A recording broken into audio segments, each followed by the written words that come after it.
974 a.C., Jerusalém. Um homem senta no trono mais poderoso do mundo conhecido e faz um pedido que nenhum rei jamais havia feito antes. Não pediu exércitos, não pediu territórios, não pediu que seus inimigos caíssem diante dele. Não pediu saúde, nem longevidade, nem o amor de mulheres belas, embora todas essas coisas viessem depois. Ele pediu uma coisa só. E esse pedido, essa escolha específica, naquele momento específico, desencadeou a maior acumulação de riqueza que a humanidade já registrou. Uma fortuna que, convertida em valores de hoje, ultrapassa em múltiplas vezes tudo que Elon Musk, Jeff Bezos e todos os bilionários do mundo possuem juntos. Mas aqui está o que ninguém te contou sobre essa história. O pedido de Salomão não foi uma oração religiosa. Foi uma decisão estratégica nascida de uma compreensão profunda sobre a natureza da riqueza. Uma compreensão que a maioria das pessoas nunca vai ter, porque exige que você quebre algo dentro de si antes de construir qualquer coisa do lado de fora. Antes de entrar na mente de Salomão, a gente precisa entender o contexto. Porque contexto é tudo. Tirar uma ideia do seu contexto é como arrancar uma planta com raiz e achar que ela vai florescer na sua mão. David tinha morrido. O homem que uniu Israel, que escreveu poesia no campo de batalha, que dançou diante da arca com tanta intensidade que sua esposa achou constrangedor, David estava morto. E Salomão, seu filho, assumia um trono que ainda cheirava a guerra civil. Ele tinha herdado um reino instável, rivais internos, pressão externa de impérios ao redor, uma nação que ainda estava aprendendo o que significava ser uma nação. E uma responsabilidade que, se você parar para pensar com honestidade, era capaz de paralisar qualquer ser humano normal. Sabe aquela sensação de assumir um cargo que é maior do que você? De olhar para a responsabilidade na sua frente e sentir aquele frio no estômago, esse sussurro interno que diz: e se eu não der conta? Salomão sentiu isso. Ele era jovem. Ele tinha dúvidas. Os textos antigos não escondem esse detalhe. Ele próprio disse que era um jovem que não sabia como entrar nem como sair. Mas aqui está onde a história começa a ficar interessante. Em vez de fingir que sabia, em vez de performar confiança, em vez de agir como se a herança do pai fosse suficiente para cobrir suas lacunas, ele fez algo que vai contra tudo que a sociedade moderna ensina sobre liderança e sucesso. Ele admitiu o que não tinha. E foi nessa admissão que tudo começou. Existe um fenômeno curioso na psicologia humana que os pesquisadores chamam de efeito Dunning-Kruger. Você provavelmente já ouviu falar.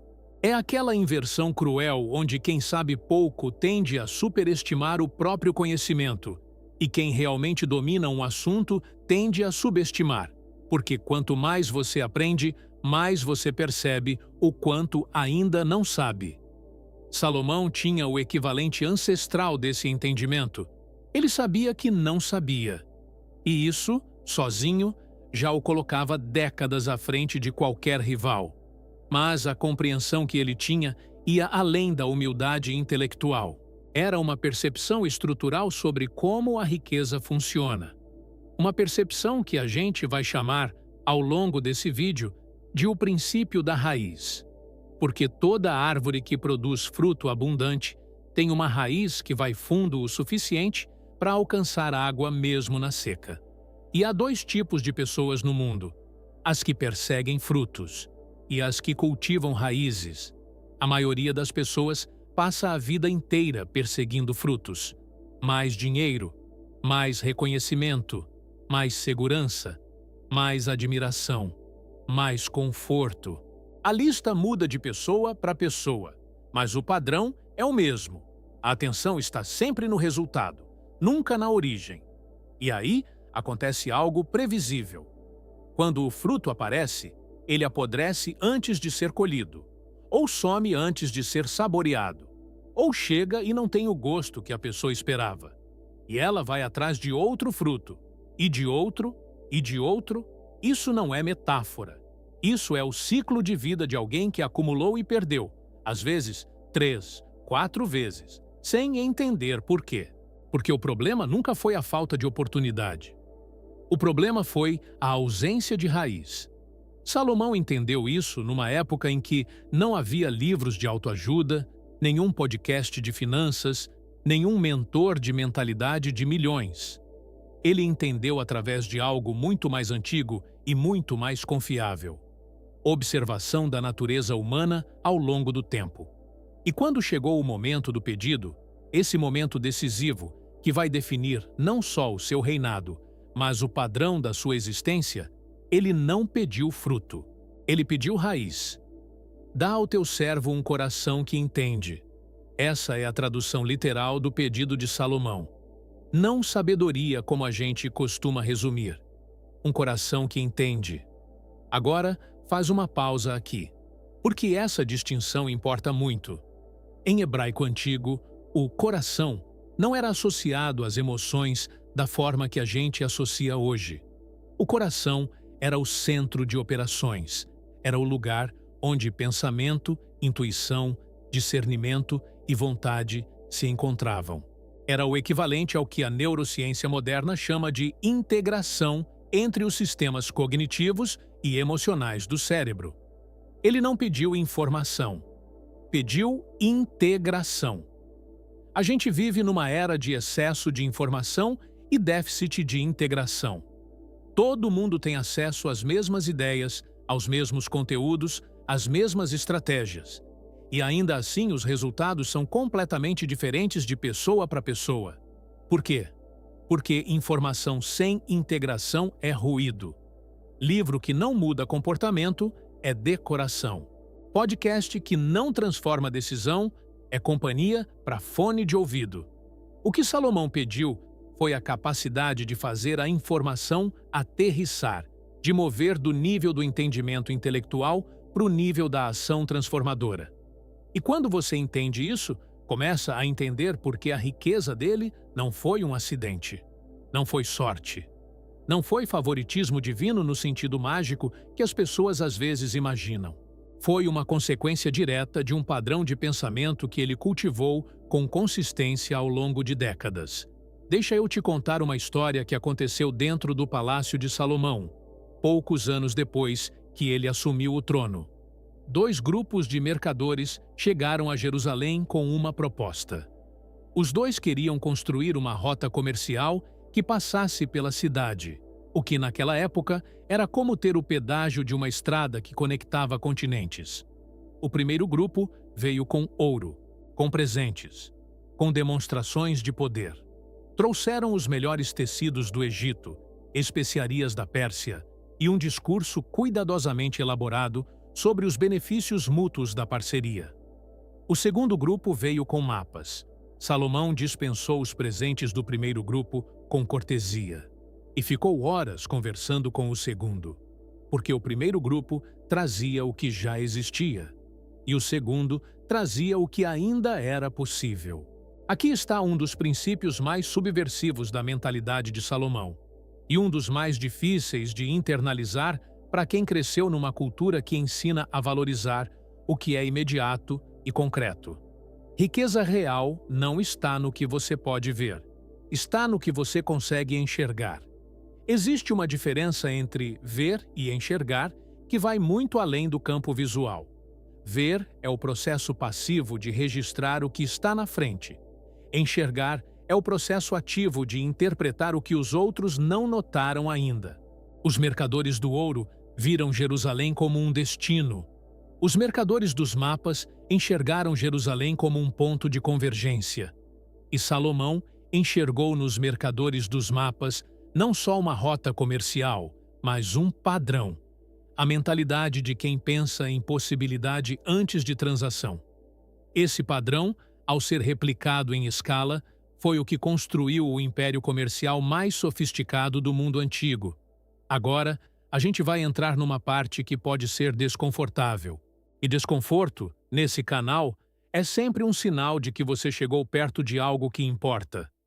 Por que a maioria das pessoas, mesmo inteligentes, mesmo esforçadas, mesmo com acesso a todo tipo de recurso, continua presa num ciclo de escassez que se repete? A resposta não está na conta bancária. Está na identidade. Existe uma lei não escrita que governa a psicologia humana com uma consistência assustadora. Você nunca vai ter de forma sustentável aquilo que você acredita que não merece ter. Pode chegar, mas vai embora. Porque há dentro de você uma âncora que te puxa de volta para o nível que você acredita ser o seu lugar. Os psicólogos chamam isso de ponto de ajuste. É como o termostato de uma casa. Quando a temperatura sobe demais, ele desliga o aquecimento. Quando cai demais, aciona. O sistema está sempre buscando o equilíbrio em torno de um valor programado. Esse valor, na sua mente, foi programado por anos de experiências, mensagens, crenças herdadas, histórias que você contou sobre si mesmo. E a pergunta mais importante que você pode fazer hoje não é como eu ganho mais dinheiro? É qual é o meu ponto de ajuste interno e quem o programou?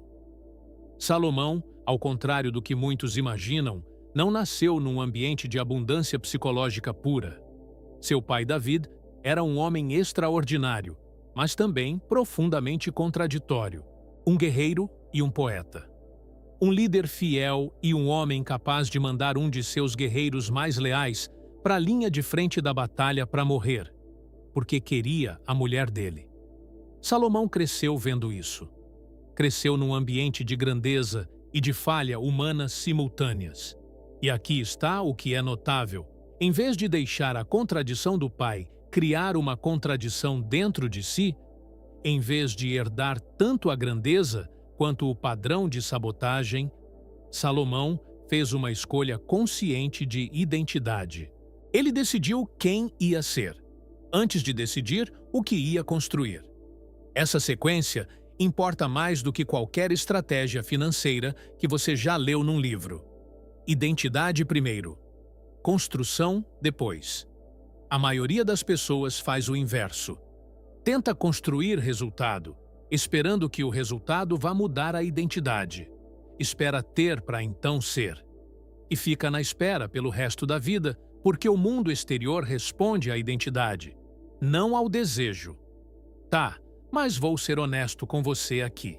Tudo isso soa muito bonito no plano das ideias.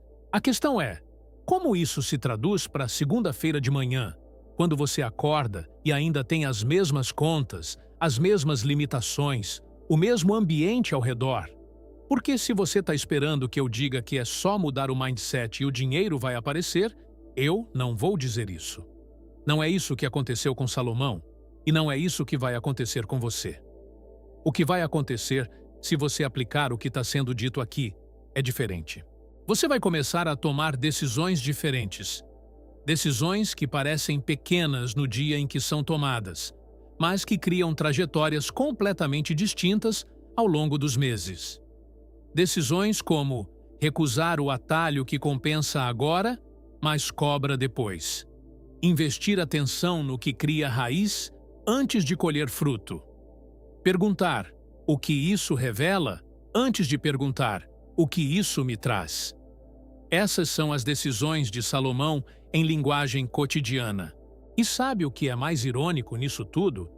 Que Salomão viveu há quase 3.000 anos, num mundo sem internet, sem banco, sem mercado financeiro, e os princípios que ele aplicou são mais relevantes hoje do que nunca.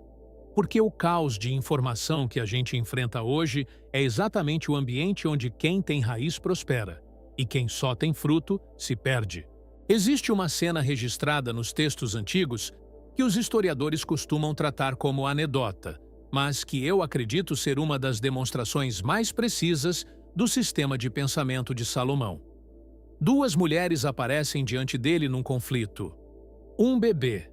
Duas reivindicações. Nenhuma prova material de qual era a mãe verdadeira. A solução que Salomão propõe é chocante. Divida a criança ao meio. Cada uma fica com metade. Uma das mulheres aceita. A outra desiste imediatamente. Diz para dar a criança para a rival, que a criança viva. E Salomão entrega o bebê para quem desistiu. Agora, a maioria das pessoas ouve essa história e foca no resultado. Ele descobriu quem era a mãe verdadeira. Mas o que Salomão fez não foi descobrir. Foi criar uma situação onde a verdade se revelaria sozinha. Ele não precisou de prova. Precisou de contexto. Esse é um dos saltos mais difíceis de dar na jornada rumo à abundância. Parar de procurar provas e começar a criar contextos. Prova é passado. Contexto é futuro. Quando você passa a maior parte do seu tempo procurando evidências de que vai dar certo, pedindo garantia antes de dar o passo, você está vivendo no tempo errado. Salomão criou o contexto e deixou a verdade aparecer. Vou pausar aqui para um momento que talvez você não esperasse nesse vídeo, porque tem algo sobre Salomão que os livros de motivação geralmente deixam de fora, e seria irresponsável da minha parte não falar. Salomão também errou feio. No final da vida, o mesmo homem que pediu um coração que entende se deixou fragmentar por escolhas que iam exatamente contra os princípios que ele mesmo articulou. Ele acumulou mais do que precisava. Ele ignorou os limites que sabia que existiam. Ele tratou pessoas como recursos e recursos como identidade. E pagou um preço. Mas, e esse mas é crucial, os princípios que ele descobriu e documentou sobreviveram aos erros dele. Porque verdade não depende da perfeição de quem a descobriu. O médico que fumou cigarros a vida toda ainda tem razão quando te diz que cigarro faz mal. A lei da gravidade não ficou suspensa porque Newton teve defeitos de caráter. O que aconteceu com Salomão no final da vida é um aviso, não uma refutação. E é um aviso que a gente vai explorar mais fundo na continuação dessa mensagem. Por enquanto, fica com isso. O sistema que ele construiu funcionou, e as falhas dele foram exatamente onde ele abandonou o sistema. Agora eu quero te fazer uma pergunta que parece simples, mas não é. O que você pediria se pudesse pedir qualquer coisa? Não a resposta que você acha que deveria dar. A resposta honesta. A maioria das pessoas, se for completamente honesta, vai responder com um fruto. Mais dinheiro, mais tempo, mais amor, mais reconhecimento. Coisas reais, legítimas, que fazem sentido querer. Mas deixa eu te mostrar o que está por baixo de cada um desses pedidos. Por baixo do mais dinheiro, geralmente está o desejo de segurança, de não precisar mais se preocupar, de ter margem. Por baixo do mais tempo está o desejo de presença, de viver de verdade, de não perder o que importa enquanto está ocupado demais para perceber. Por baixo do mais amor está o desejo de conexão real, de ser visto e aceito sem performance. Por baixo do mais reconhecimento está o desejo de saber que o que você faz importa, que sua existência tem peso. E agora, a pergunta que muda tudo. E se você pudesse cultivar diretamente o que está por baixo, sem precisar do fruto como intermediário? Segurança não vem de quanto dinheiro você tem. Vem de quanta confiança você tem na sua capacidade de criar, adaptar, recuperar. Presença não vem de ter mais tempo. Vem de como você habita o tempo que já tem. Conexão real não vem de mais pessoas. Vem de mais profundidade nas conexões que já existem. Reconhecimento que alimenta vem de dentro. Primeiro, o de fora só sustenta quem já tem um por dentro. Salomão pediu a raiz, e os frutos vieram em abundância que a história não conseguiu nem registrar completamente. Isso não é filosofia abstrata. Isso é engenharia. Os textos históricos descrevem o nível de sofisticação comercial que Salomão desenvolveu com uma precisão que impressiona. Ele criou alianças com o rei Irão de Tiro, que funcionavam como parcerias estratégicas modernas. Troca de especialidades, não de mercadorias. Madeira do Líbano em troca de grão e azeite. Mas não só isso. Conhecimento técnico, mão de obra especializada, Transferência de habilidade. Ele expandiu as rotas marítimas para territórios que o mundo ocidental ainda levaria séculos para alcançar. Arqueólogos encontraram evidências de influência comercial israelita na Arábia, na Etiópia, possivelmente na Índia. E tudo isso não foi construído com força bruta. Foi construído com o que os livros de negócio modernos chamariam de inteligência relacional. A capacidade de entender o que o outro precisa antes de articular o que você quer. Isso é um coração que entende em aplicação prática. Você consegue imaginar o impacto disso nas suas relações hoje? No trabalho, nos negócios, na família? A maioria das negociações falha, não porque as partes têm interesses opostos, mas porque nenhuma das partes parou para entender o que está por baixo do interesse da outra. Salomão entendia isso numa época em que a diplomacia era frequentemente resolvida com espadas. Se você vai começar a aplicar o princípio da raiz na sua vida, deixa nos comentários. Raiz. Só isso. É uma palavra, mas carrega um compromisso. E compromisso público cria responsabilidade real. Agora, tem um detalhe sobre a fortuna de Salomão que a maioria das pessoas nunca para analisar e que vai conectar tudo o que foi dito até aqui num nível que vai ser difícil desver depois que você enxergar. Salomão ficou famoso por construir o Templo de Jerusalém, uma das construções mais grandiosas do mundo antigo. 7 anos de construção. Materiais vindos de vários pontos do Mediterrâneo, mais de 30.000 trabalhadores em turnos. Ouro em quantidade que os historiadores ainda debatem como era possível. E aqui está o detalhe que passa despercebido. Ele não construiu o templo para si mesmo. O maior projeto da sua vida, a obra que consumiu mais recursos, mais tempo, mais atenção, era para servir como ponto de convergência para toda uma nação. Era um investimento em algo maior do que ele, e foi exatamente depois desse investimento que as riquezas começaram a chegar numa escala que não tinha precedente. A rainha de Sabá viajou meses para ver com os próprios olhos o que ela tinha ouvido sobre Salomão. E quando chegou, disse que o que ouviu ficou aquém do que viu. Coincidência? Não existe coincidência nessa escala. Existe um princípio que opera com consistência e que é contra-intuitivo o suficiente para fazer a maioria das pessoas resistir. A abundância flui em direção a quem investe em algo maior que si mesmo. Não porque é virtude, mas porque é física social. Cria atração, cria reputação, cria uma gravidade que puxa pessoas, recursos e oportunidades. Você já conheceu alguém assim? Alguém que parece que as coisas certas chegam até elas sem que pareçam estar desesperadamente atrás? Não é magia. É campo gravitacional. É o resultado de anos cultivando raiz, investindo em algo além do próprio benefício imediato, criando uma reputação que antecede a pessoa. Salomão criou esse campo gravitacional em escala de reino, e o templo foi o investimento que ancorou o campo. O seu templo pode ser muito menor.